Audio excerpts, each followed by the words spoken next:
G'day and welcome to the first edition of the Footy Show. 21st season of existence. Welcome back to Turn It Up. Hello and welcome to the Sunday Footy Show. Get fired up. The wait is over, and let's kick it off now. Oh, how good's that? Oh, look at that! These women are creating history. Get that into you. Champagne Rugby League. Reece Wells will seal it for Brisbane. Cleary, who punches through the middle. Nailed! Got it back to Gunderson. How about that? Everyone is on their feet. Troll's going to go back to that. What a kick! Tackle of the century. Here goes Nico. Got one person sitting. Munster's got it. There you go. Oh, yes. Ponga, yes. How have they done this? The crowd roar. This is what you live for as a footy fan. Oh yes, welcome to a very special edition of the Sunday Footy Show. It is the first ever Magic Round in the NRLW, so we are coming to you live from Rugby League Heartland, McDonald Jones Stadium in Newcastle. It's a wet and wild day, just as it was yesterday, but that's all right. We're here for a bit of fun with Brad Fittler, Andrew Johns and Ruan Sims. Good morning. Pumped up and ready to go again? Oh, yes. Can you sort the weather for us, though, honestly, Joey? I just need a week's notice. I could have sorted it. It's coming good, though. It's coming good. Is it? Yes, Mate, apparently. It's horizontal. Well, that's at the moment. There's no games being played, but apparently the forecast is coming good. We had... Yeah, looks Yeah. sensational. Look at that gap in the John back. Weatherman. Look at that gap. We had over 45 minutes of lightning delays yesterday, Yeah. so we can literally talk underwater. Anyway, it was still lots of fun, so we're going to get stuck into our salutes. Roo, it was really special. I know we joke and laugh about the weather, but this is a really special weekend for the women's game. Yeah, it certainly was. First ever Magic Round up here, and obviously it has been torrid, but plenty of people turned out. And I tell you what, especially that first game, the Titans-Dogs, when it started, I thought, oh my goodness, this could be anything. We had so many stoppages for injuries, but we saw the first ever draw in NRLW history, and we obviously had 2 lightning stoppages yesterday, as you said, for almost 45 minutes. So not only can we talk underwater, we actually did yesterday. Literally did. But yeah, it was a great day, and thank you to everybody who turned out, who tuned in, and all the girls who got out there and put their best foot forward. And I tell you what, that woman on screen, she was on fire for the Broncos Absolutely. yesterday. What about her first try? That was magnificent. Amazing. 40 metres out, close to the ruck. She just identifies that space and has the speed to take advantage of it. She's magic. 3 more matches to look forward to today as well, all live and free on 9. Freddie, who are you saluting this morning? Well, the weather's been all the talk over the weekend, and kicking has been, a big part of winning and losing. If you went down to Wynn Stadium, the sock was right angles to the pole, Andrew. And I've got to say, Kyle Flanagan, it was his kicking that was the difference. 5 from 5. They scored 2 tries each. But he had a couple there, tricky ones from out wide. And have a look at this kick. Oh, reversed. Yeah, beautiful. He just absolutely nailed it. And that ended up being the difference. So, great win to the Dragons. The Raiders weren't fantastic, but they had plenty of chances to win, and they were just too tough. Great to see. Did the sock even stay on? Or did The it sock get was blown just, off? it was getting blown off. What's with the look? It's just looking at Andrew. Anyway, Nathan Cleary, the Iceman, he did it again. Should we be surprised? Game on the line. Who steps up? Clear head, organises it, executes it. Like, really? Is he on this universe or is he from somewhere else? Just a cyborg. Just gets it done. I don't know how many times with the game on the line, especially with these 2-point field goals. He's done that a couple of times.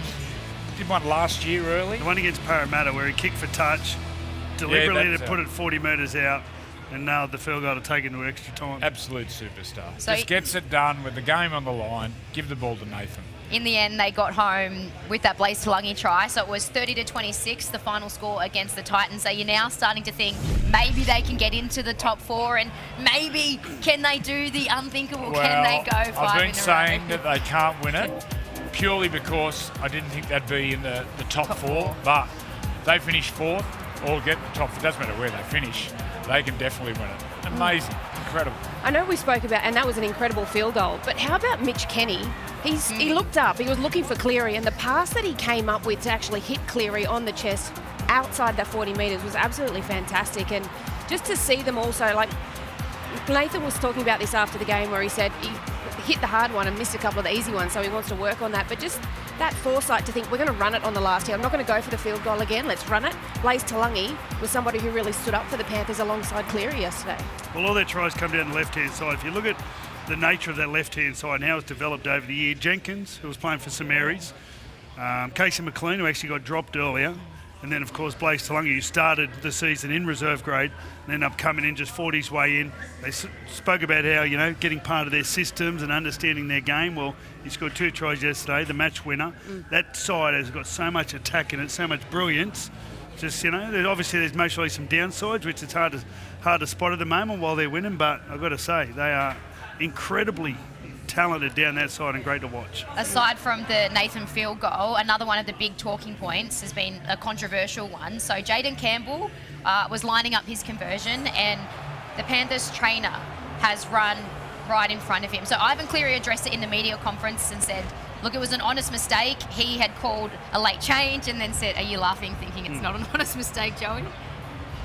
Thoughts? It's honest. His last name's Bocking, not Blocking. Like, who cares, really? He knew what he was doing. Come on. Bit of gamesmanship. So you don't have an issue with No, it? he didn't know what he was couldn't doing. care less. Okay. Couldn't care less. He didn't know what he was doing. He honestly, reckon? it was an honest mistake. When he got to where he was and realised it was in front, you could just see his reaction. He just sort of ducked. He didn't know what to do. He was embarrassed. So It was silly, but I didn't feel like it was deliberate. But it No. was silly. But and he'll we get in can all trouble. agree it was silly. And so he will should. get sanctioned for it. Yeah. He'll be breached for it. But I can't imagine anybody Well, you look going at in there Jaden. deliberately doing that stuff. you look at Jaden's response. That's the best response to look for and how much trouble he should get into. He was upset. He was upset. Yeah. So should they have given? Two Should they kicks. should they have given him the goal? It's Or interesting. giving him a shot from in front. It's just interesting what the law could say, because you can actually say maybe because of the misdemeanor, you actually get the goal in front. Well, that's what I think it should be, definitely. Like, personally, I think that would be a really good thing. You go, okay, you've done that. Now we're going to give you a goal from in front. Yeah. We'll give you you don't have to do it from the sideline. And then, It's a shame they didn't do it, because like now, every single train. That one, I can't imagine that ever happening again. I've seen trainers walk close to kickers as they're coming around the side, but I can't imagine that ever happening again. But I think the responsible thing would have been is you saw it at Jaden Campbell, the reaction he had, move the kick in front. Yeah, I would have. And that would have taken him 4 clear. Didn't Alan Langer in the grand final when J2 was lining that kick up? Alan Langer went behind him and He would said do that, something. Alfie. Said, "I'll give you this if you miss it," or something. As But it's cheeky all a as they joke. come. It's all a joke. It was a joke. The thing was with that kick, if he kicks that goal, they go 4 clear. Yeah. So no 2-point field. So no Yeah. 2-point field goal. Yep. It was crucial. Big play. Anyway, the Raiders, that was a big loss against the Dragons, a shock one as well. Now, you already mentioned the kicking of Kyle Flanagan, but 62% completion rate for the Raiders, and when they had that advantage with the wind in the second half, they just couldn't capitalise, Freddie. And they had a really good first half, the Raiders. Timoko scored both tries. He's such a strong player. The tries were identical. The problem was for both teams, all the tries were on the same side, so their best attacking weapon was also their most fragile as well. But in the second half, when they had all the wind, they just kept dropping the ball. And the times they did get into good field position, the Dragons' defence was fantastic. I think it's a real show of the game at the moment. The teams that are out of contention are playing so strong. Parramatta, the Titans, the Dragons, and the Cowboys played today against Cronulla, who most likely don't have a chance to play in the semis, but that's been the real strength of the game at the moment. And I thought the Dragons actually played really well for the conditions. They played to the conditions. And even though Wynn Stadium hasn't been a fortress for them of late, I thought they really turned up, and they were the ones that handled the conditions a lot better. I mean, we spoke about Jamal Fogarty has one of the best kicking games in the game, and he just didn't handle the conditions the way that Cole Flanagan did. So I thought that was really fantastic.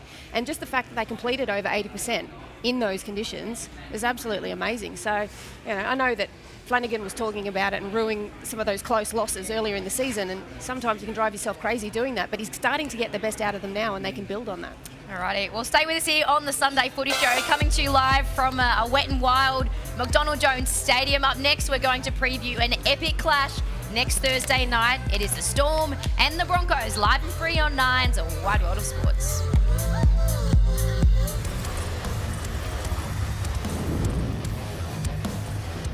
Welcome back to the Sunday Footy Show. How good was this? Xavier Coates in the air, in full flight.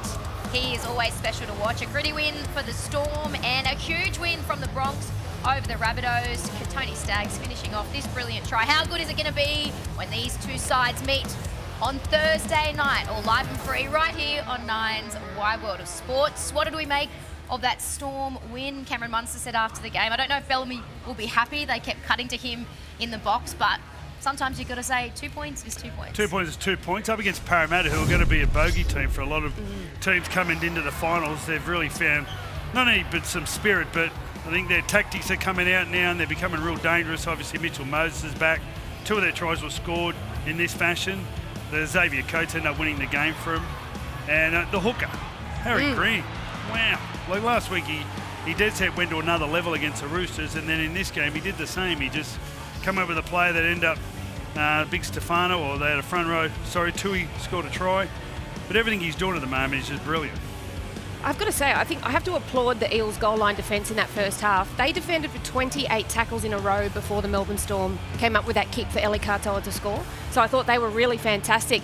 But I think one thing, and I was trying to figure out what was going on, and having a chat with a couple of people in the know, the Storm are in that block now that they do leading into the finals every year where they put extra work into them with a few weeks before finals so that they can sort of load them up now with work.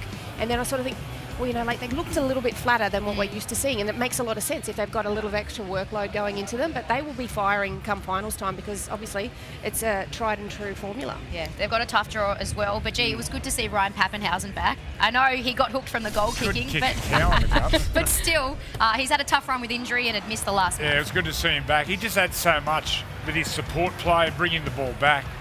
But honestly, never to kick a goal again. It was it 1 from 4? Yeah. But yeah, he was He strong. missed one in front. Yeah. It was just nearly in front. I had a chat with Nick Meaney straight after the game, and when I said to him, how'd you feel lining up for that next kick? And he said, I didn't know what was going to happen to me if I missed it. He's like, I was just really concerned. It's like that saying, following Bradman into bat.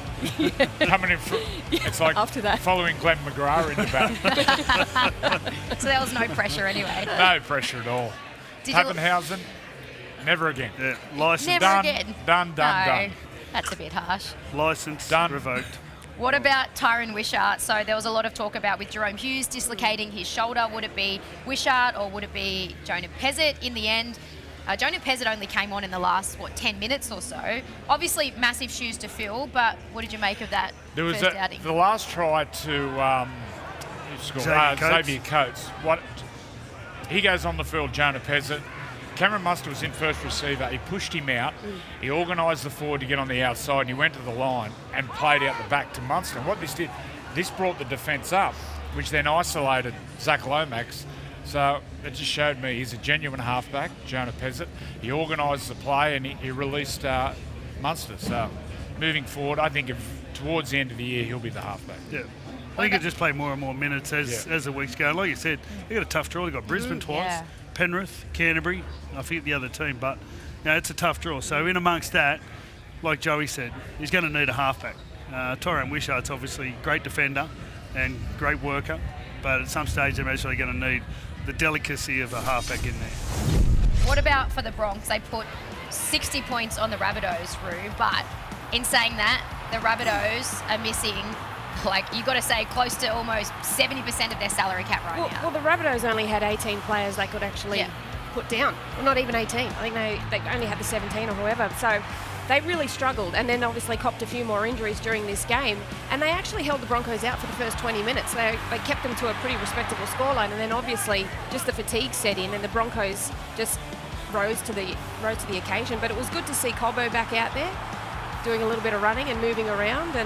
But yeah, they're also in for a big test. They've got Melbourne Storm a couple of times in the next couple of weeks, and that is probably going to be the biggest test for them. It was good for them to get points on the board here, but Madge Maguire is going to want more out of his Chargers. Are you concerned? So they had won 5 in a row, then they had the loss to the Eels, won this, but the majority of those were against teams outside the 8. Yeah, they need to aim up against the top teams. Look, the form line around Parramatta, they've pushed the top teams. So we're saying it was a huge upset. Actually, they've been playing really well, and they were unbelievable. I think that game, they'll be disappointed with getting beat by Parramatta. No Pete Kira, no Payne Haas. Pete Kira got another head knock, yeah, which is a real worry. Because he's had about 3 this year. It's a real worry for him. I think the thing with South too, they might be missing players, but no one remembers that. Yeah. There's still a fight down the bottom, and no one wants to come last. Yeah. So no one sort of goes, they got wooden spoon because they had plenty of players out. They need to fight. How good's this going to be? Are you tipping live and free on Thursday? Let's wait until the teams come out, eh? It's a bit early, Em. Oh, well, come on. I'll go the Broncos. The viewers want a tip from Freddie. you. Mate, I want to see who's playing. Who you tipping, Roo? Well, I'm going to go the Storm then. If Joey's going Bronx, I'll go one Broncos. each, and then you can You jumping in jump early? in whenever. All right. I'm holding off. Yeah. I just think Harry Grant through the middle, that's a big threat for them. I think he's fantastic. So, but they're going to be up against it, without doubt. But going with the Stormies. Maybe by the end of the show we might get a tip from Freddie, or at the very least we'll get his opinion on that epic win from the Dolphins over the Warriors. They're the entertainers of the competition, aren't they? Oh, this is entertaining as well. Ezra Mam, how good. Them two together. Jeez, you can watch them all day. I've got to say, he throws a lot of forward passes, Reece Walsh. He got away with another one. They threw a forward pass, they went 2 metres forward. Everything's on the line. Everything they do is on the line. They just throw everything at you, so they're fantastic to watch. So you're tipping them? I'm not tipping anyone. I want to see who's playing. Champagne Rugby League. Welcome back to the Sunday Footy Show in honour of the great Paul Fatty Borton. This is our Champagne Rugby League He would have moment loved of this. the week. He would have loved this. It literally went through about 1,000 sets of hands. It was the last play of the match. Can you actually believe, watching this again, that they managed to pull it off? I can't believe it. Well, you know what? They did this a week before, or 2 weeks before, the Warriors to Newcastle Knights on this ground, and you keep putting yourself in that position, someone's going to do it to you. But I've got to say, I nearly cried when Herbie Farnworth went down. I know. I nearly cried. But that was awesome. Sorry to bring a downer to Fatty's segment. No, well, you did. You just ruined the segment, okay? I cried. How do we get fun? How do we get Herbie right? Well, I don't know. Once It's you 4 get to up 6 there and weeks. give it a massage, Freddie. He'd enjoy that from you. How good a player is he? Oh, he's so He played for athletic. 18 minutes, 3 line breaks, scored a try. But it's the runs He's coming freakish out of good. trouble. Yeah. But he busts them coming out of trouble. So Warriors gone. Gone without. I Yeah. mean, it was always going to be tough Well, with Luke Metcalf gone, the Mitch last- Barnett as well. The last 3 weeks, they got beat over there by the Titans. Lucky to beat the Knights here on the bell, and then the Dolphins rolled. The Dolphins had a heap out and lost Herbie during the game. So I don't think they'll stay in the top 4, and unfortunately, I don't think it's their year. what about him? What a There's your player. rookie of the Isn't he year, Halasima. Leka Halasima. What a player. Are you prepared to say, without Herbie, that the Dolphins don't make the 8? No, I think they'll still think make they- the 8. okay. Yeah, and their for and against is far superior. So really, even though they're on the same points as some teams, really they're 2 points ahead. It's gotten tougher too, though, because they've lost Felice Kafusi now for 2 weeks. So, yeah. So that's going to hurt because him coming on, It's tough to watch. That's a moment. It Right there, really I is. cried. He's just such an incredible player, and he provides so much for the Dolphins. But missing both he and now Kafusi as well, it makes the job a little bit tougher. But they've got a lot of players that step up into the void. But that's class that you've lost. Like, he is absolutely incredible. So yeah, it's a tough one. Have I we feel heard? for Christian Wolf. There's Have we heard still- the extent? No, well, originally Christian Wolf said at least 4 to 6 weeks, but it hasn't been a further update after the Right. scans. So it's sad. That is you wanna sad. Give us a cry on camera. Anyway, they're in a real battle. You were happy that your Roosters won, I'm sure. Oh, they're fantastic. That'll Sam get you up. Walker. Wow. What about his kicking game? It's so cute. Have a look how delicate he can be. Just kicks it above their ankles, just so there's a little bit of room there. James Tedesco, brilliant. Once again, just watch his instinct. Backs his instinct all the time. Bang, turns, kick. I love it. That's so good. I was texting his dad. After the first one, I said, "Oh, how good is it?" The next one, so he's kidding himself, isn't he? He did 3. He's just too good. He just plays like he's playing in the 90s. He's like, Alfie Langer and those players. He sees something and backs himself. It's not always going to come off. There's going to be errors, but that's him. I like listening to Trent Robinson talk about him as well, because he said that he's impatient, as all young men are. He's impatient to be better. He's impatient to do more. He's impatient to improve his game. And considering he's only been back for a few weeks since ACL and then that hand injury, he's just finding his feet really, really quickly. And it's great signs for such a young player to be able to confident to take those risks and just to actually play what he sees. So they're a chance. So they've got the Dolphins they got the Dolphins next week. So at the moment, they're 2 points behind Cronulla and the Dolphins. So if they get the Dolphins, and all of a sudden they're equal with them, and then they become a chance actually making the semis. So they've got a few tricky games along the way, but they've given themselves a chance. Will they beat the Dolphins? Or are you going to sit on the fence with that one as well? They've got to wait to see who's playing. When do they play the Dolphins this week? Yeah. Roosters will win. I'm going Roosters as well. This bloke. Let's just wait and see with the Keep lineup. Okay, let's just wait and see. 4 And o'clock. I everyone, backed the Roosters. Who'd you back? Manly. Yeah. Roosters. we've got to get to a quick break because after it we have to talk about the Locky Galvin Cup this afternoon. It is the Doggies up against the West Tigers. To my eyes.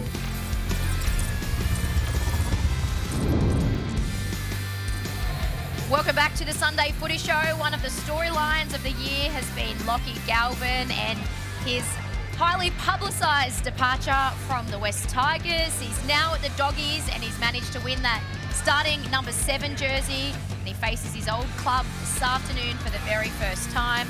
Freddie, he's the kind of bloke that not much seems to faze him, but do you feel like he'll come into this? I mean, all the pressure's on him. The fans will likely boo him. What's going to be going through his mind? He's handled all of this so well. Like, his level of maturity is quite incredible. After his second or third game, he got dropped. He went up and watched the game up against the Cowboys from up above in the coach's box. He came back, became the halfback, come up with some huge plays, won a game for them. Like, it just seems to get better and easier each week. So whatever happens, all you know is he'll be involved. He can't help but get involved. He constantly wants the ball and he's got the ability to win games. So, you know, just great to watch. Well, there might be a bit of pressure on him, but he's got so many great people around him that I think it'll take a lot of that off. It'll take the edge off of it. And to me, it'll be more important for the West Tigers not to focus on him going into the game. They just need to focus on this. And I know Benji Marshall will be pretty much pumping that into his team all week, and today especially. Don't focus on Galvin. That's not our purview. But I think that's probably where the majority of the pressure will lie, actually, in the West Tigers system, to make sure they stay to their system and not get too caught up in the Galvin thing. Will Luai have that in the back of his mind, in a sense, because he was Sure he does. one of the guys who stood up for Benji and said, you know what, if you don't want to be here, we want you out. I'm sure they'll be into him for sure. And Jerome too, he loves agitating. I think they'll be into Locky for sure. I think the Tigers can win. We've seen this weekend some upsets. Last weekend we saw some upsets. The bottom teams really troubling the top teams. I give them a real chance today. Carraz, the extravagant running style, going to fullback. Looking forward to watching him with more space. That's a big difference, no Connor Tracy. Yeah, no Connor Tracy.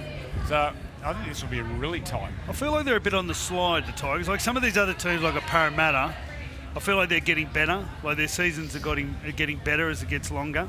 I don't know about the Tigers. I just feel like it's been a long year. They had a pretty good start. They were competitive for a long time. I don't know. I just feel like they're waning a little bit towards the end. They've had plenty of pressure on them. They had the Dewey thing. They've had the Locky Galvin thing to deal with. They've dealt with a lot this year. I just don't know if it's going to get any better.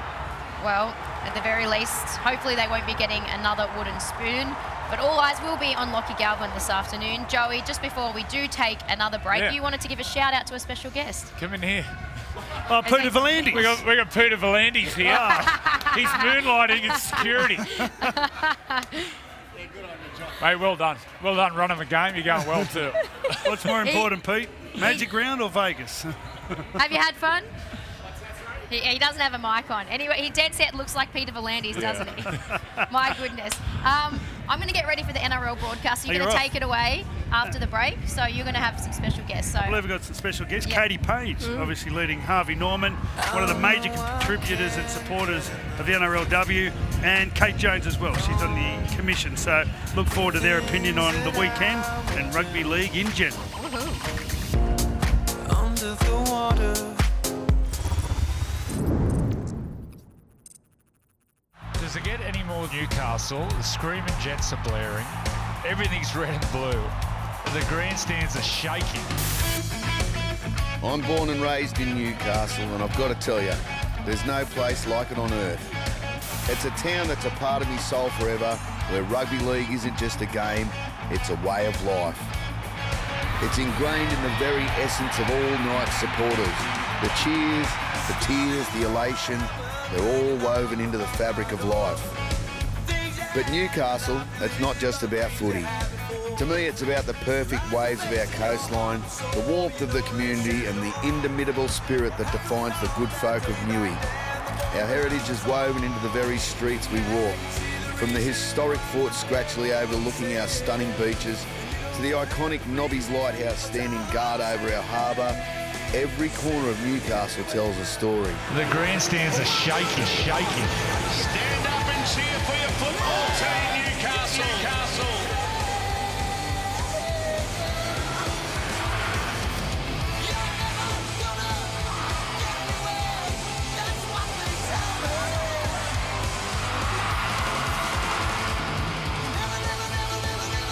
Welcome back to the Sunday Footy Show. Newcastle, it's all about McDonald Jones Stadium this weekend, and we're lucky enough to be joined by Katie Page from Harvey Norman and Katie Jones, one of our commissioners. How are you?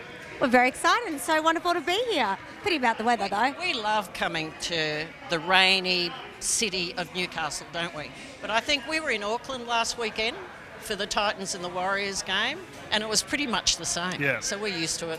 What have you made of it so far? Obviously the weather has played a part, but what have you made of the footy? Do you know, this comp started in 18, so we've been involved with this particular comp for 8 years. And when you think about how far it's come and you compare it to other codes, we're doing a pretty good job with rugby league and the women. Always got a huge, we've got so much to do, I realise that, but just celebrating, I think, what's happened in the last 20 years when we started Women in League, and all the things, all the platforms that have been put in place by this game to make sure that the women's game is fabulous. Well, it's so exciting. I mean, look at some of the talent and the amazing play we saw in really tough conditions yesterday. And I think it just shows you how inspiring our players are, you know, and seeing all the young kids come out. And we actually sold 20,000 tickets yesterday, so it would have been almost like a full house out there yesterday, but the rain kept people away. But it's wonderful to see a little bit of sunshine coming through now, Freddie. Yeah. Katie, Harvey Norman, been a big supporter of the NRL, but also the NRL. Why does Harvey Norman believe so much in rugby league? You know, I look at you two guys. Jerry's got this photo of Freddie with the State of Origin trophy. I reckon it's late 90s. You both look very young, and he won't take it off the wall. So, you know, we've been involved for 30 years watching you both come through, and it's our DNA. But I've got to tell you, I'm a Queenslander, Jerry's from New South Wales, and it's got to go back to the State of Origin, that competitiveness that we love every year. So it's just all these different things. You're not going to start with New South Wales don't get Origin and all that rubbish. Oh my God, that last game. Oh, here we go. Well, let's talk about something more important. Not since the Johns brothers. You talk about NRLW starting in 2018. We've now doubled the numbers. We've got 50,000 players playing NRLW. Katie and I sit on the participation board.